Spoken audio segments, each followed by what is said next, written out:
And welcome back to American Agenda. I'm Heather Childers along with Bob Sellers.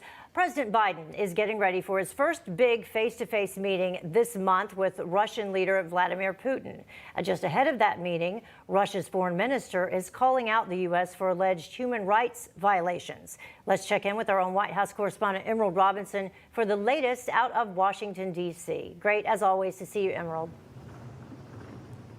Good to see you, Heather. Yes, it has become somewhat of a tit for tat between the Russian and United States leaders as Russian Foreign Minister Sergei Lavrov says that the Russian government is closely keeping an eye on the quote unquote persecution of defendants involved in the January 6 riots. Lavrov's comments come after President Biden, in a memorial speech this weekend, said that he plans to talk about Russia's human rights abuses in his first face-to-face meeting with Vladimir Putin on June 16th.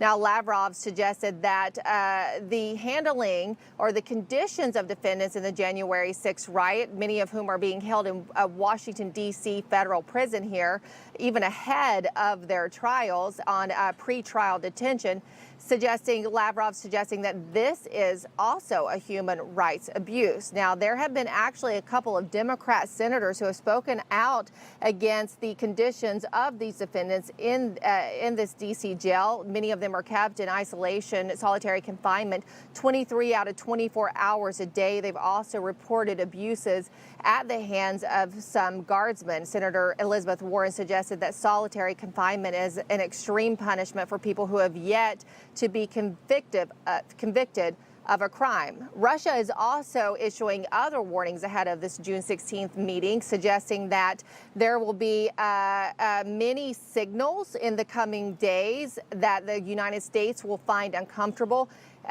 specifically pointing to Heather, a beefing up of their military along their western border, something that has clearly been a consideration for this Biden administration early in the presidency of President Biden. But do recall that ahead of this meeting as well, President Biden and his administration did relieve certain sanctions on the Nord Stream 2 pipeline that many called a gift ahead of the June meeting in Geneva. Heather?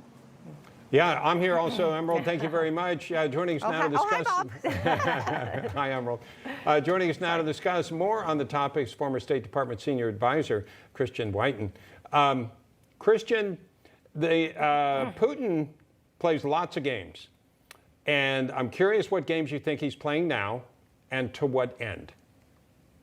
Well, I think the Russians are very good at negotiating before they negotiate and sort of setting the terms of debate and softening up their opposition. They're also very good at sort of implying moral equivalence between Russia, or before Russia, the Soviet Union and the United States. And that's what they're doing here. Sort of, they have a leading opponent of Vladimir Putin in prison. They previously tried to kill him. He had a hunger strike, and to sort of imply that that's the same thing as the type of unrest or political or human rights problems that we may or may not have in the United States. The big difference, of course, is here you can do something about a human rights violation. There you cannot. But, trying to basically lay down a groundwork to stymie any human rights issues that Biden may bring up. Incidentally, for Biden to bring up human rights is sort of a surefire way to make this summit go poorly. I think we have other equities on the line. So what do you think he should bring up to make the opposite happen and it not go poorly? I think focus on our key national interests. And our national interest is not really served by hoping that Russia will evolve into the sort of Western European style classical liberal democracy that we've been after since the Soviet Union collapsed in 1991. There was a brief hope for that in the 1990s. It's gone by the wayside. It doesn't mean we can't, occasionally raise the human rights issues and the rights of dissidents. But, first and foremost, I think it has to be the cyber attacks that seem to be coming nonstop from Russia. They come from places like China, too. But having some sort of modus vivendi about that. Previously in his administration, Biden said he was going to retaliate for Russia's involvement in the SolarWinds cyber attack against the United States. And aside from putting sanctions on a few people that have very little nexus with the U.S., he didn't. It sort of, was a bit like Obama's red line and saying, I'm going to do this, I'm going to be tough, I'm going to make you pay, and then not. So, addressing that, I think, is probably more important than abstract human rights. If you were advising President Biden before he went into a meeting with Putin, what would you tell him? Again, I would say start with the search for common ground. Unfortunately, there's not as much as there used to be. When ISIS still existed, we both had an interest in killing that together. But Donald Trump sort of unhandcuffed the U.S. military, and ISIS is now gone as a fighting force. But there are areas of potential cooperation, in particular with China. Now, Russia is well aware that some in the United States would like to divide Russia from China. That historically was our foreign policy, especially during the Cold War, and that ought to be a priority. They're not going to give that away or sell it for cheap, but really just going into a summit and having a few discussions and not having it be a total disaster, a total meltdown, I think would be good. You also have to recall that Biden began his presidency sort of flippantly calling Vladimir Putin a killer. Maybe he is, although maybe people would say that about, say President Obama and his mass use of drones to kill people all throughout the Middle East. I don't think there's moral equivalence, but, people might say that. So going beyond the polemics and trying to have frankly, a relationship building discussion.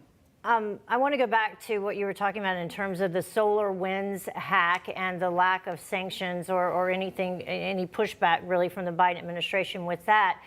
Following the Colonial Pipeline hack, which allegedly came from a group based in Russia, not only were there not sanctions, there was a reversal around the same time, lifting sanctions of the Nord Stream 2 pipeline. And now there's also some reports out today talking about a lobbyist for Russia, specifically for the pipeline, who contributed to Joe Biden's 2020 campaign.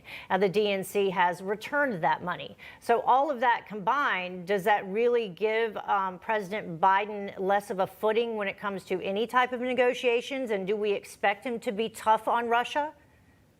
Yeah, I think he's being tough on Russia in the wrong way, sort of insulting a foreign leader, getting up their defenses, causing acrimony for that, but then caving on the issue where we have a real national interest. We have a real national interest in stopping the Nord Stream 2 pipeline. This was a top priority for the the Trump administration, including our ambassador to Germany, Rick Grinnell, because that would disintermediate Ukraine from the shipment of gas from Russia into Europe.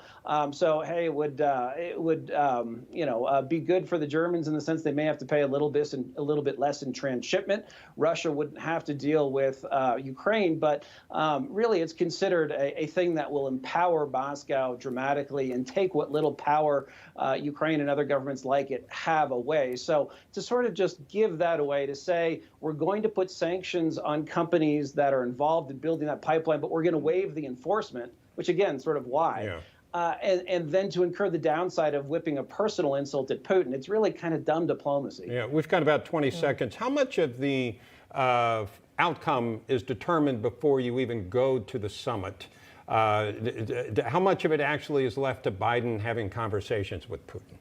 With any other leader, all of it is stage managed down to these ridiculous long statements that diplomats hammer out over the course of a year before a summit. But with the Russians, anything can happen. It's a little more fluid. So it'll come down to Biden. And it comes at the end of a grueling 6-day trip that involves a number of other meetings, the G7, NATO, the EU. So hopefully he's in top form.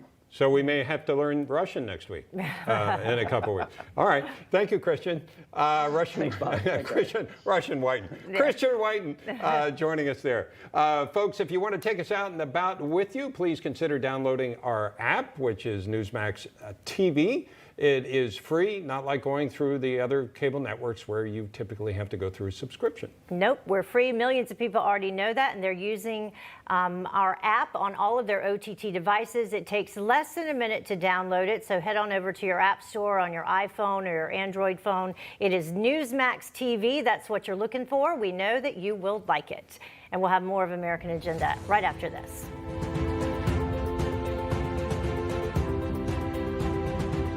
Hey, I'm Rob Finnerty. Thanks for watching. If you enjoyed this video, please join the conversation in the comments below. Don't forget to subscribe, too. Hit the bell icon to be alerted to breaking news. And remember, there's a whole lot more on Newsmax TV, America's fastest growing cable news network. Newsmax TV, we're real news for real people.